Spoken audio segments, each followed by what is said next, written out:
Bismillahirrahmanirrahim. Honorable parliamentarians, distinguished guests, excellencies, ladies and gentlemen, and indeed the moderator. Good afternoon and assalamu alaikum. Alaikum salam. I am delighted to welcome you all in Islamabad at the 45th Annual Conference of Parliamentary Global Action Forum, PGA. On behalf of Government of Pakistan and the people of Pakistan, I would like to thank all for coming from different parts of the world to participate in this landmark event to testify common values and commitments we all carry within us for upholding sustainable principles of peace, stability, and respect for human rights. I would also like to applaud tremendous efforts made by the august organization over the past 4.5 decades. In continuous manner, PGA members around the world are playing an important role through strengthening the instruments of international criminal law, global warming, and development issues, including democracy and governance. Distinguished guests, members of parliament play a central role in national and global efforts to promote and protect human rights, democracy and peace as democratically elected representatives, as well as leaders in their own communities.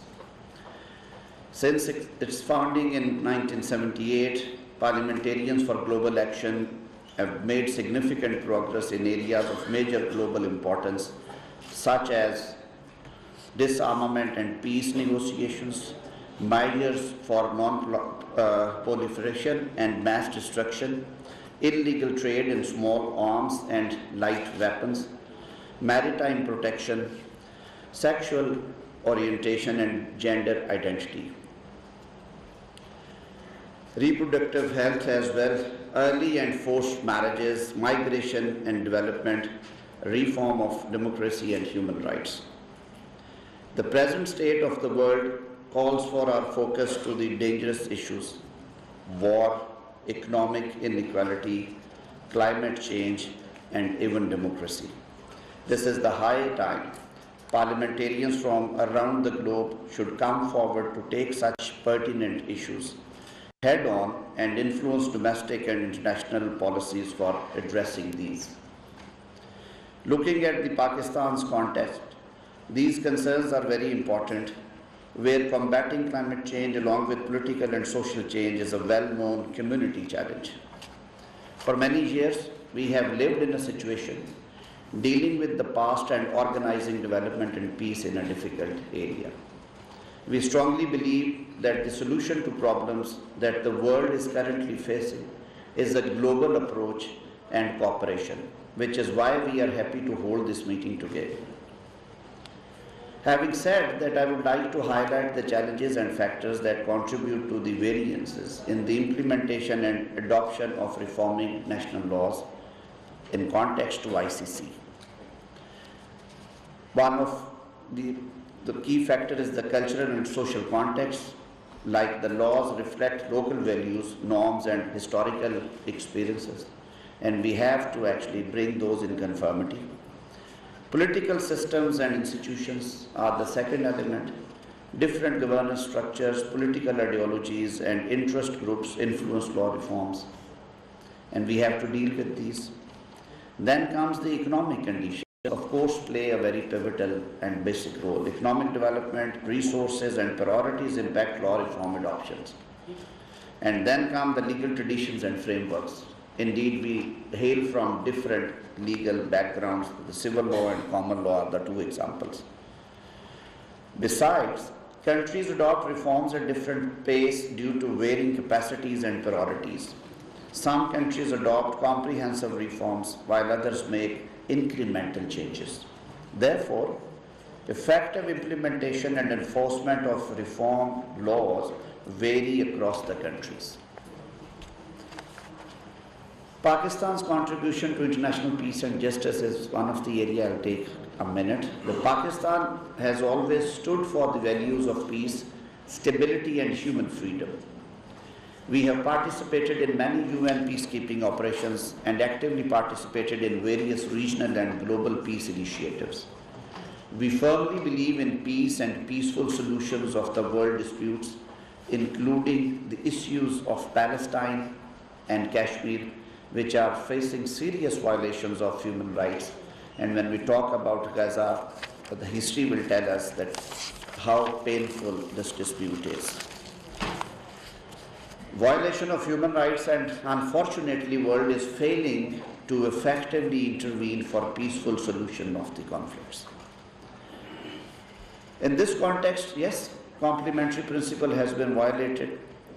The domestic jurisdiction issues are always on the table, and states are undermined by international criminal, and these issues undermine international criminal court rather than building capacity of countries to control through their own local laws the issue of genocide and crime against humanity. And we have to think, we have to learn lessons from history, that unless and until we don't go for a global approach, we will be failing in our duty as a nation, as a state, as member of this larger global community. We are committed to promoting human rights, social and economic development, and building resilience to climate change within our country, and to stand with all global policies and action plans. The legislation passed by National Assembly and Senate of Pakistan is of great significance for the rights of women, minorities, and poor sections of societies. Moreover, we are not only victims but also advocates for positive actions. And I believe that the time would come when we would also be heading towards some positive actions for joining this club, the International Criminal Court. Worthy parliamentarians from global parliaments, on this day we all appreciate the great role we play as representatives of our people, not in our countries, but for global citizens, for this beautiful planet. We need to give voice to voiceless, help those who need it most, and fight for global justice. And this is one of the areas where we should raise our voice against the crime against humanity, the horrible crimes like genocide. The work we do in gatherings like this should benefit the people and produce results, work that will be remembered for years to come, work that would benefit the posterities. This agreement is more than just talk. It is a call to action. We must also use our unity and influence to support the rule of law, protecting human rights, and work to address issues such as extremism, inequality, genocide, and crime against humanity, the war crimes. At the end, I would like to express my sincere gratitude to all of you for coming together for this wonderful event. Your contribution will help build a world of peace, justice, and respect.